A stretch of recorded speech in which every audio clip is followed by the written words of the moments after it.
kapatid, Nina Pauco, News 5 Correspondent. Andito tayo ngayon sa Barangay Mali, San Mateo, Rizal, kung saan patuloy pa rin inaapula ng ating mga bumbero itong nasusunog ng warehouse kung saan ito ay paggawaan ng mga kahoy at inaalam pa natin ang buong detalye nito. At pasado 1:33 ng madaling araw, nagsimula o umakit sa kalawang alarma ang sunog at pasado 4:00 ng umaga ay patuloy pa rin inaapula ang naglalagablag o nangangalit na apoy dito sa San Mateo, Rizal.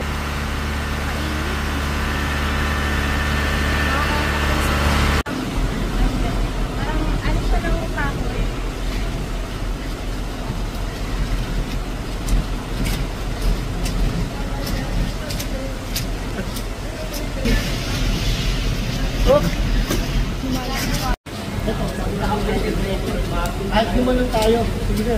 Ito na kayo. Cover up na lang natin kung ano. Mga kapatid, abangan natin ang buong detalye sa Frontline Pilipinas.